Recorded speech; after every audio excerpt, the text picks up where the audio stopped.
Evra lay strapped to the cold metal slab, her heart pounding as the harsh white lights of the lab glared down at her. The Cryans had subjected her to cruel experiments for months, injecting her with strange substances and probing her body. She was one of the last of her kind, a peaceful race from the planet Alia, now nearly wiped out by these invaders. Tears leaked from her eyes as she thought of her lost family and friends. The lab door slid open, and two Cryan scientists entered, discussing the next phase of testing. One picked up a scalpel, causing Evra to whimper in fear. Suddenly, a loud boom rocked the lab, and emergency alarms blared. The door burst open, revealing a tall human male in black armor. He quickly dispatched the Cryans and approached Evra, freeing her from the straps. "It's okay," he said in a deep voice. "I'm here to get you out of this hellhole." Evra, shocked and trembling, allowed him to help her to her feet. "Thank you," she whispered, tears of relief spilling down her cheeks. "Thank me later," he replied with a small smile. "Now let's blow this joint." Hand in hand, they ran out of the lab, leaving the bodies of her tormentors behind. For the first time in a long while, Evra dared to dream of a future beyond pain and despair. Evra and her human rescuer raced through the twisting corridors of the Cryan research facility, alarms blaring around them. The human moved with fluid grace and power, his armored boots pounding against the metal floor. Evra struggled to keep up, her bare feet slapping against the cold ground, her lungs burning with exertion. "You holding up okay back there?" the human asked, glancing back at her with concern. Evra nodded, determined not to slow them down. Suddenly, a group of Cryan soldiers rounded the corner ahead, their energy weapons raised. The human cursed and shoved Evra behind him. "Stay down," he ordered. Crouching low, Evra watched as he dove to the side, firing his massive gun. The Cryan soldiers fell quickly, their bodies crumpling to the floor. "We need to keep moving," the human said, helping Evra to her feet. They continued running, finally reaching a massive hangar bay filled with Cryan spacecraft. The human headed for a small shuttle, punching a code into the access panel. The hatch opened, and he ushered Evra inside. The interior was cramped, barely enough room for the two of them. The human slid into the pilot's seat, and the shuttle roared to life. They lifted off, shooting out of the hangar bay and into the inky blackness of space. Evra watched in awe as the research facility receded behind them. "I don't know how to thank you," she whispered, turning to the human. "No need to thank me," he replied, his blue eyes softening. "I was just doing my job." "Your job?" Evra asked, curiosity piqued. "What exactly do you do?" "I'm a soldier," he said after a moment. "I fight to protect the innocent." "Do you have a name?" she asked softly. "Ray," he replied with a small smile. "Sergeant Ray Novak, United Systems Marine Corps." "I'm Evra Talene," she said, feeling a smile spread across her face. "Thank you, Ray." "You're welcome," he said, his smile widening. "Now let's get you to safety." The shuttle drifted through the endless expanse of space, the stars streaking by like glittering diamonds. Evra sat in the co-pilot seat, watching Ray as he piloted the craft with a sure, steady hand. They had been traveling for hours, putting as much distance as possible between themselves and the Cryan facility. Ray glanced over at her. "You doing okay over there? You're awfully quiet." Evra shrugged, trying to find the words to express the emotions swirling inside her. "I don't know," she admitted. "This all feels so surreal, like a dream I'm afraid I'll wake up from at any moment." Ray's expression softened. "I know the feeling," he said quietly. "When you've been through hell, it's hard to believe that anything good can be real. But trust me, Evra, this is real. You're safe now." Tears pricked at the corners of her eyes. "Am I?" she whispered. "The Cryans took everything from me, my home, my family, my whole world. I don't know where to go from here. Ray reached out and took her hand, his fingers warm and reassuring. Hey, you're not alone anymore. I'm here, and I promise I'm going to do everything in my power to help you find your way. Evra looked up at him, her heart swelling with emotion. She squeezed his hand. Thank you, Ray, for everything. He grinned, his eyes crinkling at the corners. Any time, sweetheart.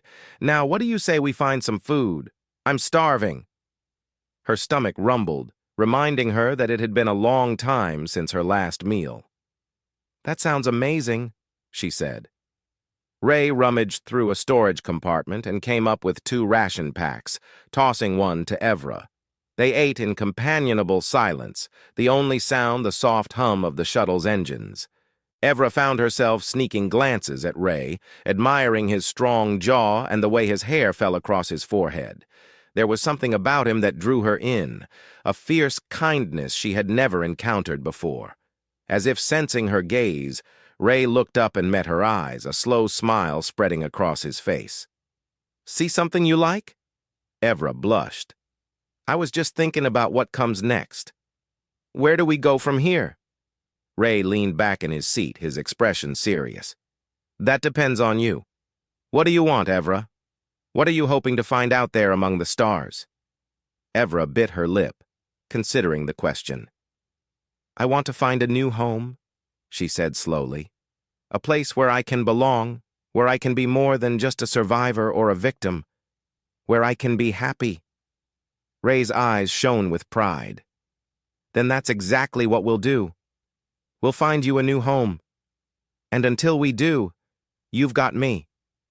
I'll be your home for as long as you need me. Evra's heart swelled with emotion. She reached out and took his hand. I think I'd like that very much, Ray Novak. Ray smiled, his hand tightening around hers. Then it's settled. Let's find your new home together. The shuttle jolted violently, alarms blaring as Ray fought to keep the craft under control. Evra gripped the edges of her seat, her heart pounding. What's happening? She cried. We're caught in some kind of gravitational anomaly, Ray said through gritted teeth. It's pulling us off course. Evra swallowed hard, fear clawing at her. They had been traveling for days, following Ray's coordinates to a safe haven, but now, with the shuttle bucking and shuddering around them, she wondered if they would even make it.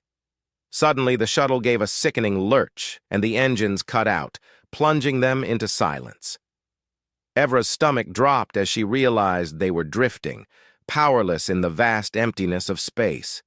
Ray slammed his fist against the control panel. Damn it! The anomaly must have fried our systems. What do we do now? Evra asked, her voice trembling. Ray turned to her, his blue eyes fierce. We survive. We find a way to get this shuttle up and running again and keep going. I'm not giving up on you, Evra. Not now. Not ever. A rush of warmth flooded through her at his words, chasing away her fear. She reached out and took his hand, squeezing it tightly. I trust you, Ray, with my life. He smiled softly. I won't let you down. They spent the next few hours working on the shuttle's systems, Ray's skilled hands coaxing life back into the damaged engines.